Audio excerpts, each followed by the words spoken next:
I welcome you all my dear student to my channel engineers study. आज हम पढ़ने वाले स्टूडेंट 2.2 टू फेबल्स। जैसा कि आप देख पा रहे हैं, इसके जितने भी question answer student English workshop है, जो भी ग्रामर है इससे रिलेटेड, वो देखने वाले हैं। ठीक है स्टूडेंट। और जो TOW है ना, 2 मिनट ऑफ ओरल वर्क, ये जो भी है ना। और यहाँ पर देखो कुछ क्वेश्चन दिए रहते हैं बाजू में, लिसन एंड आंसर वाले। ये जो भी क्वेश्चन है वो सारे हम आज डिस्कस करने वाले हैं। ठीक है, the two friends and the bear है ना। और क्या दिया हुआ होता है स्टूडेंट, ये जो कोई डिस्कस वाले जो कुछ क्वेश्चन है डिस्कस करने वाले, ठीक है ना। ये सारी चीज़ें हम डिस्कस करने वाले, जितने भी क्वेश्चन है। ठीक है। और ये साइड में और दिए हैं कुछ questions. Guess the meaning of, इन सब का मीनिंग बताने बोला है। ठीक है ना। और थिंग्स टू डू, ये सारी चीज़ें हम डिस्कस करने वाले हैं आज के इस लेक्चर में। ठीक है। और इसके बाद जितना भी ये जो ग्रामर दिया हुआ ना, ये इंग्लिश वर्कशॉप, ये पूरा इंग्लिश वर्कशॉप कंप्लीट करेंगे। और इसके बाद जितना भी ये जो ग्रामर दिया, पूरा कॉन्सेप्ट के साथ मैं आपको बताने वाला हूँ। तो let's start student. Student page number 38 जो है आपके टेक्स्ट बुक का, माई इंग्लिश बुक 7 का, ठीक है, इंग्लिश की। तो वहाँ से जो क्वेश्चंस दिए हुए हैं है ना, वो हम डिस्कस कर लेते हैं। देखो ये मराठी में लिखी हुई है स्टोरी, मैंने आपको एक्सप्लेन कर दिया वैसे भी। देखो क्या है, who rushed out upon the friends, है ना। कौन भाग कर गया है ना फ्रेंड की तरफ, अ बियर। ठीक है, who rushed out upon the friends, है ना। अ बियर यानी कौन था जो rushed out upon the friends, यानी फ्रेंड्स की तरफ दौड़ा। रस्ड आउट का मतलब तेजी से दौड़ा, दोस्तों की तरफ, दो दोस्त लोग थे उनकी तरफ। कौन दौड़ा, एक बियर दौड़ा। ठीक है ना।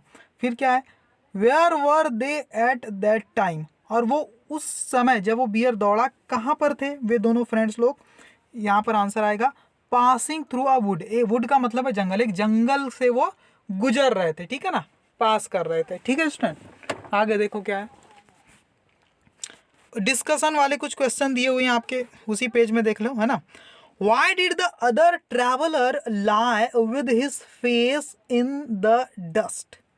ठीक है स्टूडेंट, देखो why did the other traveller lie, जो दूसरा ट्रेवलर था उसने झूठ क्यों बोला, with his face in the dust. हाँ, लाई का मतलब है लेटना, है ना। लाई का मतलब यहाँ लेट जाना है। जो दूसरा ट्रेवलर था वो क्यों लेट गया, अपने चेहरे को धूल में छिपाकर, है ना। अपना चेहरा नीचे डस्ट में ऐसा रख दिया और उल्टा लेट गया। यही मतलब है इसका। His face in the dust का मतलब क्या है, उल्टा लेट गया, चेहरा डस्ट की तरफ था। क्यों लेट गया दूसरा ट्रेवलर, आंसर देखो, the other traveller had heard that, जो दूसरा ट्रेवलर था उसने सुना हुआ था कि, है ना, क्या सुना था, that bears do not eat dead animals, जो भालू होते हैं वो डेड एनिमल को, मरे हुए इंसानों को या जानवरों को नहीं खाते, है ना। He wanted to take a chance, इसलिए वो क्या चाहता था इस मौके का, he wanted to take a chance मतलब वो थोड़ी सी रिस्क लेना चाहता था, है ना। ठीक है, उसे एक मौका मिल गया था तो इसका फ़ायदा उठाना चाहता था। So he threw himself flat down upon the ground, इसलिए खुद को उसने क्या कर दिया, बिल्कुल फ्लैट ग्राउंड के ऊपर लिटा दिया खुद को। And pretended to be a dead man, और ऐसा प्रिटेंड किया, ऐसा दिखावा किया जैसे कि वो क्या हो, एक डेड मैन हो, मरा हुआ इंसान, अपनी जान बचाने के लिए। ठीक है ना। Did the bear really whisper to the traveller, क्या भालू ने, बियर ने सच में उसके कान में कुछ कहा था। विस्पर का मतलब फुसफुसाना, धीरे से कुछ कहना कानों में, है ना। आंसर आएगा नो इट डिडंट, नहीं ऐसा कुछ नहीं था। ठीक है ना।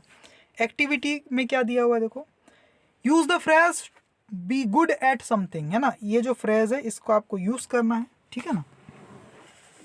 बी गुड एट समथिंग, किसी चीज में अच्छा होना। ठीक है ना। इन योर ओन सेंटेंस, अपने एक सेंटेंस में आपको यूज करना है, बी गुड एट समथिंग। ठीक है, तो आंसर देखो, he is good at studies, समझ गया। मतलब बी गुड एट समथिंग मतलब आप किसी चीज में अच्छे हैं, इस बात को, सेंटेंस को, इस फ्रेज को यूज करना है ना। He is good at studied, वो पढ़ाई में बहुत अच्छा है, स्टडीज में, है ना। They are good at swimming, वे स्विमिंग में बड़े अच्छे हैं। तो जब भी कोई इंसान किसी चीज में अच्छा है तो एट लगाकर लिखते हैं स्टूडेंट, सही है। मैं पढ़ाने में अच्छा हूं तो मैं क्या बोलूंगा, आई एम गुड एट टीचिंग। ऐसा नहीं कि आई एम गुड इन टीचिंग या टू टीचिंग या फॉर टीचिंग, नहीं। समझो इस चीज को, गुड के साथ हमेशा क्या लगाते हैं, at. I am good at teaching, ना कि इन टीचिंग, समझ गए। ये थोड़ा सा सीखने वाली बात है। फिर देखो क्या, find the sentence in which it is used in this story. देखो क्या बोला है, हाँ ठीक है ठीक है, find the sentence in which it is used in the story. तो ये जो चीज़ है स्टोरी में कहाँ यूज़ हुई है वो सेंटेंस को लिखना है। तो आंसर देखो ये है, one of the traveller was good at climbing trees. वो जो दो ट्रेवलर थे उसमें से एक जो था वो क्या था, अच्छा था पेड़ों में चढ़ने के मामले में, है ना, पेड़ों में चढ़ने के मामले में, ठीक है, अच्छा था। तो ये चीज़ हो गई आपकी। अब देखो आगे क्या है, ये जो है द टू मैन, है ना, the town mouse and the country mouse, इसके कुछ क्वेश्चन आंसर देख लेते हैं और फिर इंग्लिश वर्कशॉप। देखो ओरल वर्क पहले दिया हुआ है, क्या है ओरल वर्क, देखो ओरल वर्क कर लेते हैं पहले। गेस द मीनिंग ऑफ, आपको क्या करना है, मीनिंग गेस करना है। क्या है, turn up his long nose, अपनी लंबी नाक को क्या कर लिया, घुमा लिया एक तरफ। इसका मतलब क्या है, to refuse something because you think that it is not good for you. जैसे आपको कोई चीज खाने के लिए दिया घर में किसी ने, तो आपने अपने चेहरे को ऐसा घुमा लिया, नाक को एक तरफ घुमा लिया अपनी नोज को, इसका मतलब क्या, आपने मना कर दिया, रिफ्यूज कर दिया।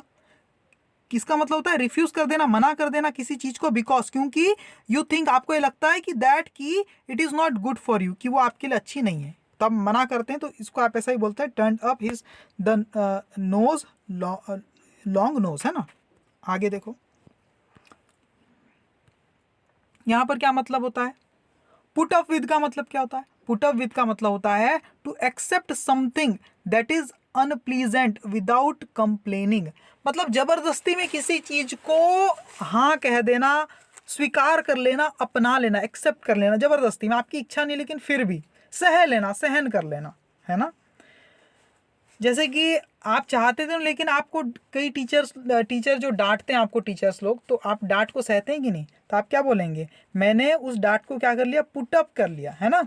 I put up, I put up with, I put up with the punishment, I put up with the punishment, मतलब मैंने पनिशमेंट के साथ क्या कर लिया, समझौता कर लिया, सह लिया, I put up with the punishment, सही, इस टाइप से। सेट ऑफ का मतलब होता है बिगिन द जर्नी, किसी यात्रा को शुरू करना, ठीक है ना। रिफ्रेशमेंट का मतलब होता है small amount of food and drink, यानी हल्का फुल्का नाश्ता जब आप करते थोड़ी सी एनर्जी आ जाए उसको बोलते हैं refreshment, small amount of food या ड्रिंक उसको बोलते हैं रिफ्रेशमेंट, ठीक है ना। ठीक है, थिंग्स टू डू में क्या दिया है, देखो बच्चों, describe some features of country life and town life. Country life का मतलब यहाँ देश नहीं है, कंट्री का मतलब है गांव, ग्रामीण जिंदगी और शहरी जिंदगी, टाउन लाइफ मतलब शहरी जिंदगी में क्या अंतर है, उसके फीचर क्या है। तो आंसर देखो, इसका आंसर यहाँ है पॉइंट्स, कंट्री लाइफ के ऊपर कुछ पॉइंट और टाउन लाइफ के ऊपर कुछ पॉइंट आपको लिखने हैं, ठीक है। तो कंट्री लाइफ कैसी होती है, सिंपल होती है, काम and quite atmosphere, green nature, hard work, लेकिन हार्ड वर्क करना पड़ता है, अर्निंग लेस होती है, स्मॉल शॉप्स होती है ना, गांव में छोटी छोटी दुकानें होती है, safety themselves with whatever they get, enjoy festivals, है ना।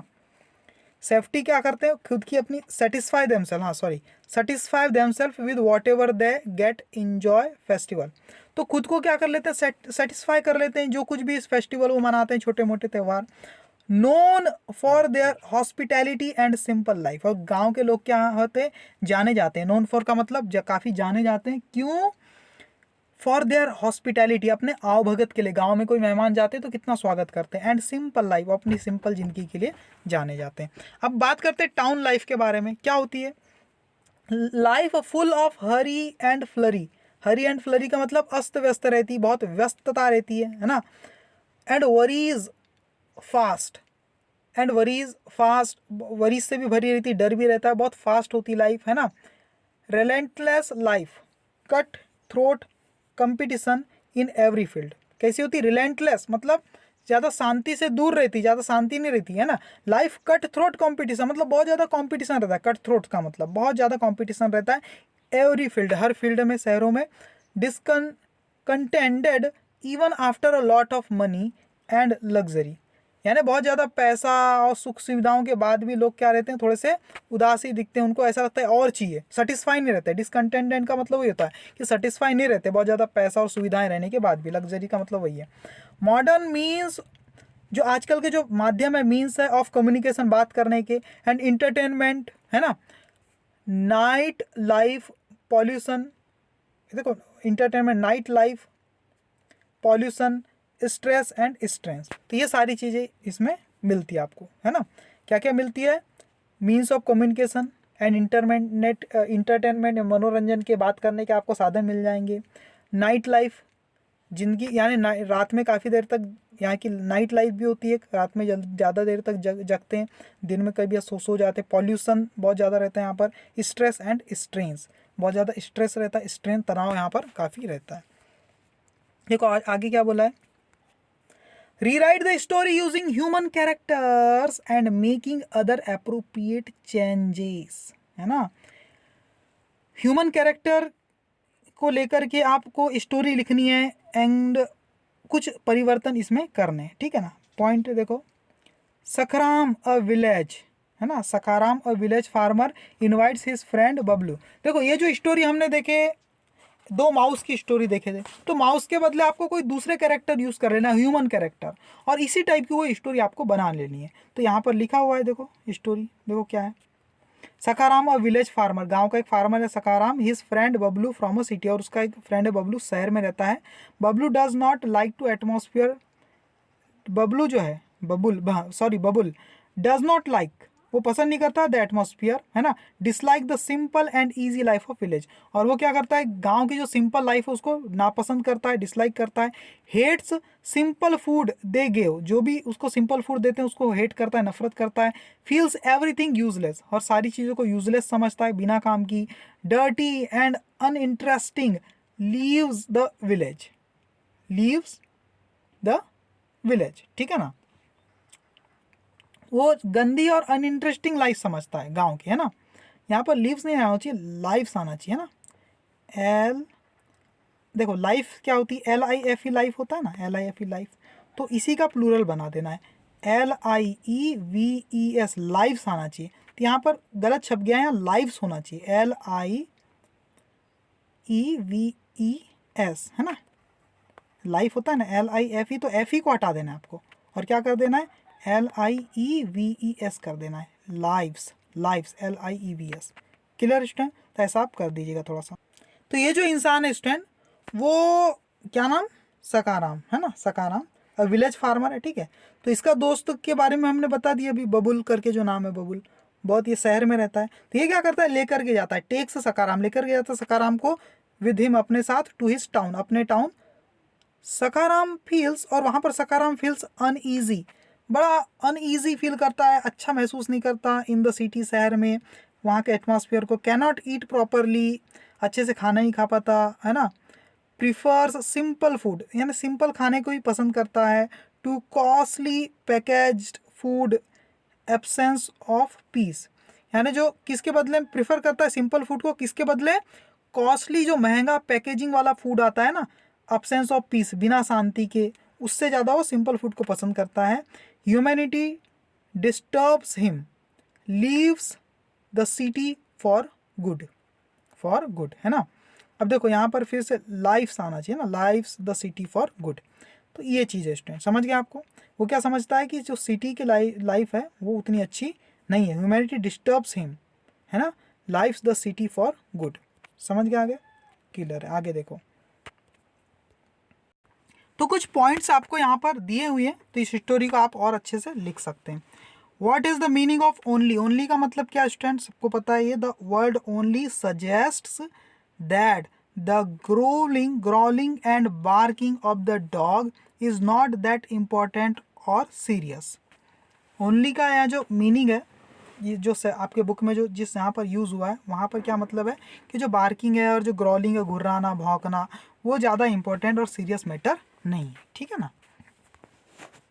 देखो अब पढ़ते हैं हम इंग्लिश वर्कशॉप, सबसे मेन चीज़ अब आ गई आपकी। देखो ये जो ब्लैंक स्पेस है, वहाँ पर ये सारी चीज़ें आपको फिल करनी, ठीक है। जो भी ब्लैंक स्पेस है पढ़ के मैं आपको बता देता हूँ एक बार इसको। इन द कंट्री क्या होता है, the town mouse went to visit his country mouse, और फिर क्या आएगा, the country mouse gave the town mouse beans cheese and bread, ये लिखना है आपको। The town mouse did not like the food, उसे पसंद नहीं आता वो food. At the big house, at the big house, देखो क्या होता है, both the mice arrived at the big house where town mouse lived, जहाँ पर टाउन माउस रहता है वहाँ एक बड़े घर में वहाँ जाते हैं। The town mouse offered his cousin jellies and cakes. जो जेलीज होती, मुरब्बा होता है, जो केक होता है वो उसे ऑफर करता है। तो आपको ब्लैंक स्पेस लिखना है the country mouse did not like the food offered by town mouse. Clear है। Translate the following into your mother tongue. Mother tongue में ट्रांसलेट करना है। आई डू नॉट लाइक इन सेंटेंस को है ना, I do not like that music at my dinner.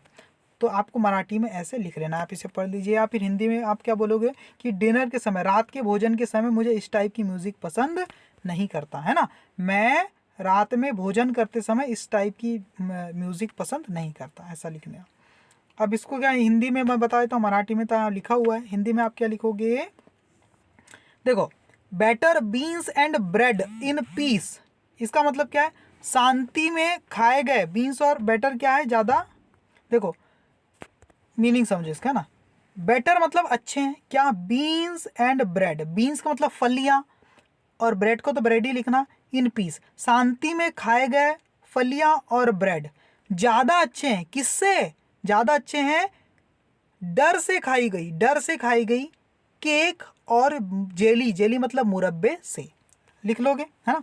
शांति में खाई गई बीन्स एंड ब्रेड, है ना, मतलब फलियां और ब्रेड ज़्यादा अच्छी है ना। शांति में खाई गई बीन्स और ब्रेड ज़्यादा अच्छी है डर से खाई गई, डर से खाई गई केक और जेली की तुलना में, ऐसा आप लिख सकते हैं। ठीक है।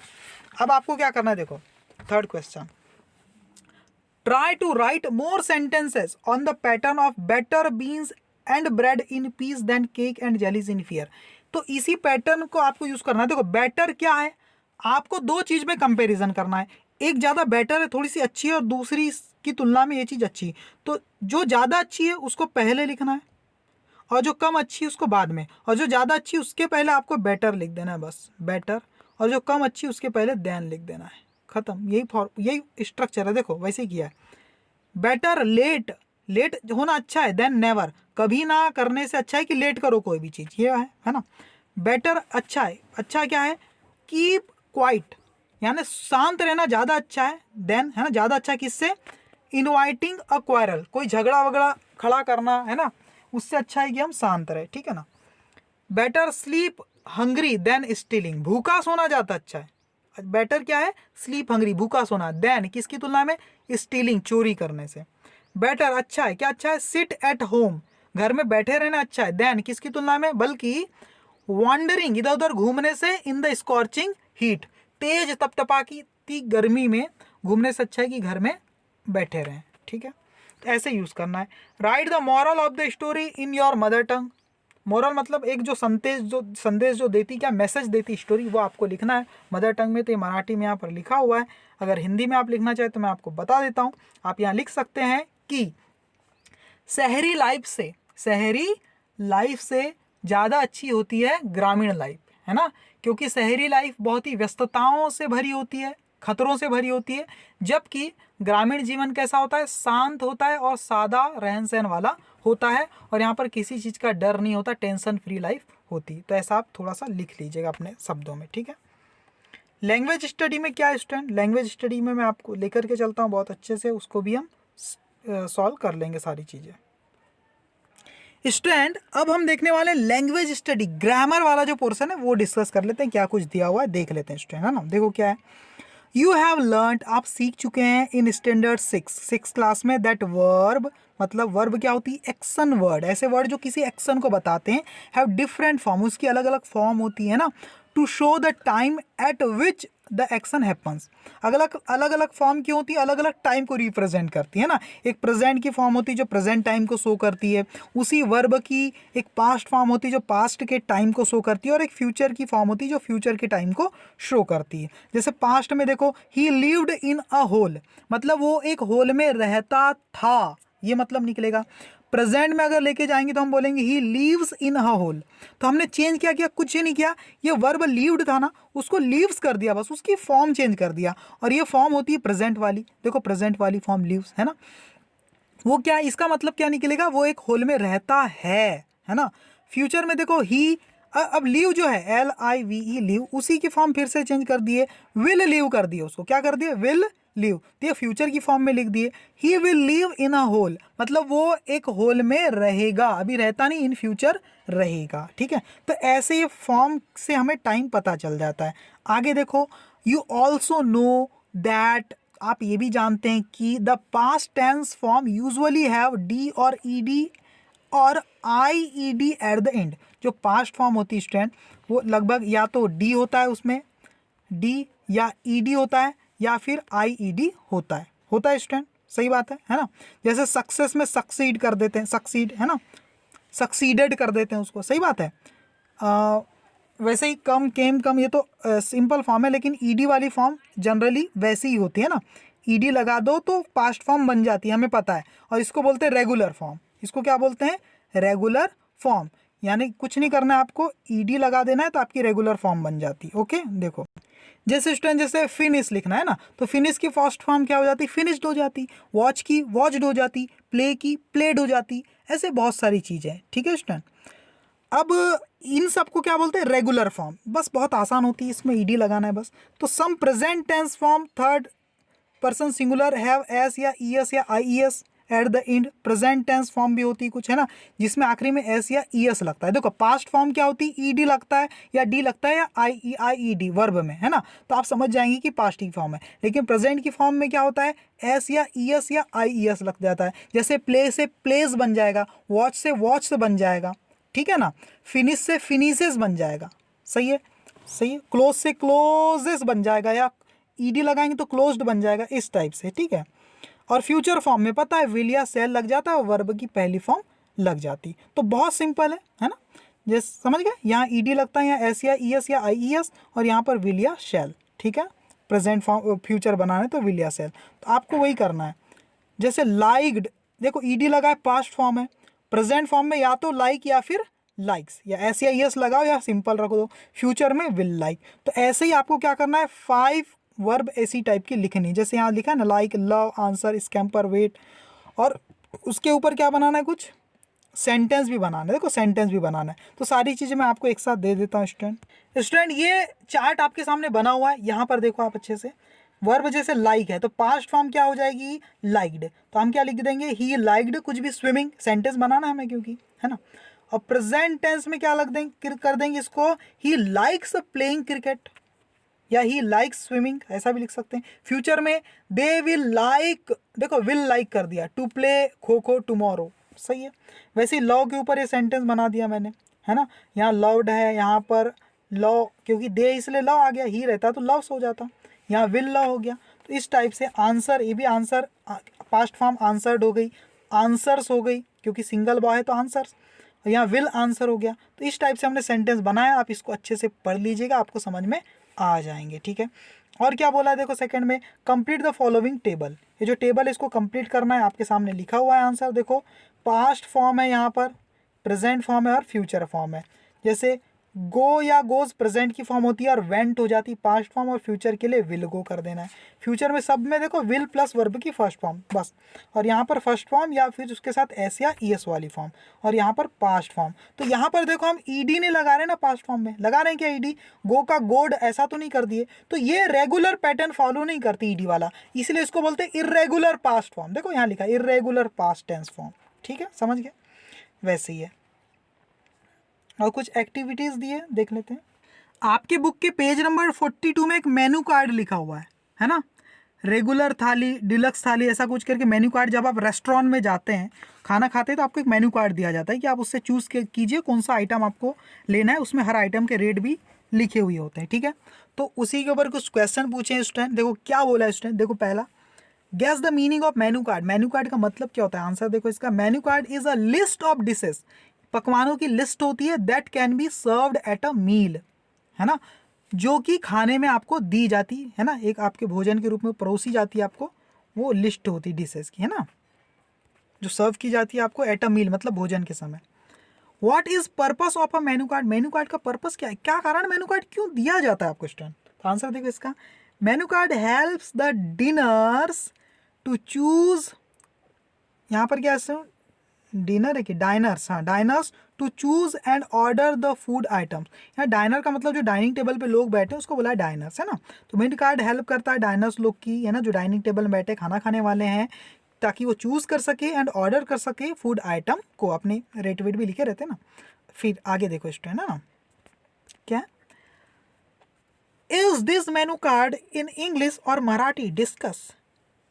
ये जो मेनू कार्ड दिया आपको पेज नंबर 42 में, ये कौन सा है स्टूडेंट, इंग्लिश में या मराठी में? आंसर देखो, the menu card is in English script, English भाषा में लिखा गया है, but the names of almost all food item are in Marathi, लेकिन जो फूड आइटम के नेम है वो क्या है, मराठी में दिए गए। ठीक है स्टूडेंट, तो ये चीज़ आप लिख सकते हैं। आगे देख लेते हैं क्या कुछ दिया हुआ है स्टूडेंट। फोर्थ देखो, हालांकि लेक्चर थोड़ा बड़ा हो रहा है, आप एक काम कर लीजिएगा, 2 पार्ट्स में इसे देख लीजिएगा। ओके, मैं सारा खत्म कर दे रहा हूँ इसी में। List at least 5 English and Marathi words from the menu card separate.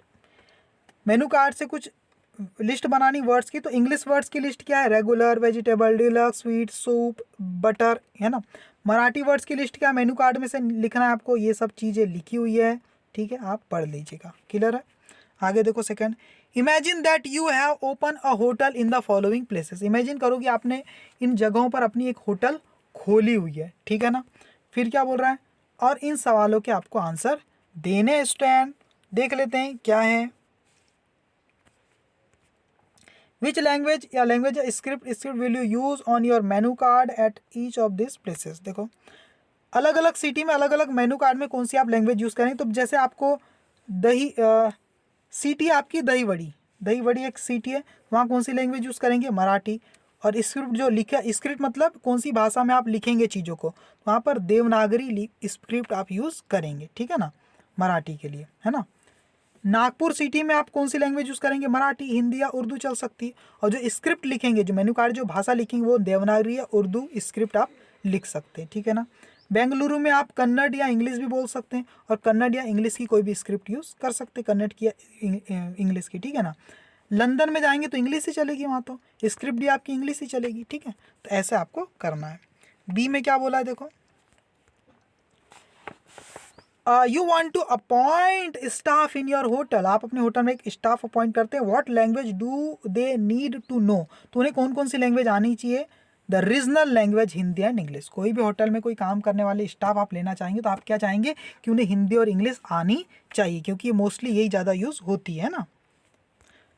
Design a menu card for your hotel. अपने होटल के लिए मेनू कार्ड आपको डिज़ाइन करना है।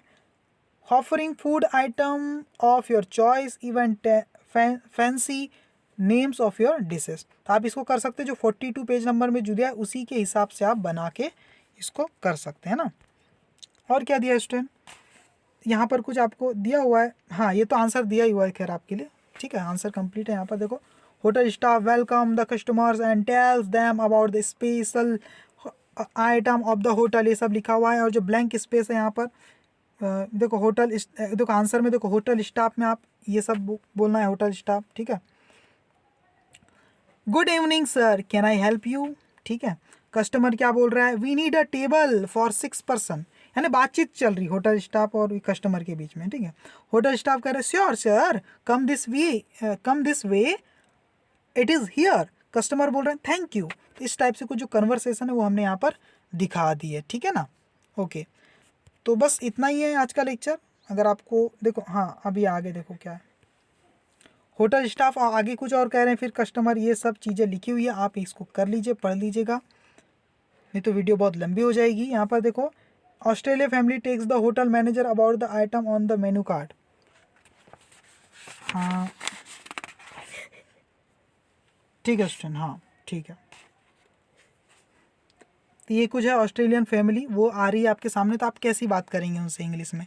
तो यहाँ पर लिखा हुआ है होटल मैनेजर, उनसे बात करेंगे। फिर ऑस्ट्रेलियन कस्टमर है, वो आपसे कुछ बोलेंगे, फिर होटल मैनेजर बात करेंगे, ऑस्ट्रेलियन कस्टमर, फिर इस टाइप से बातचीत चलेगी। आपके कस्टमर मान लो आ गए महाराष्ट्रियन फैमिली से आ गए, ठीक है, तो discuss what they want to order. तो आप क्या ऑर्डर करेंगे, है ना। The family include grandpa, grandmother, ये सब आए हुए हैं। तो मदर आपसे कुछ बोल रही, फिर ग्रैंडपा, ये कुछ कन्वर्सेशन यहाँ पर दिखाएगी, ठीक है स्टूडेंट। ओके, अगर वीडियो पसंद आ रहा है तो प्लीज़ लाइक कीजिए। Okay, thank you very much student.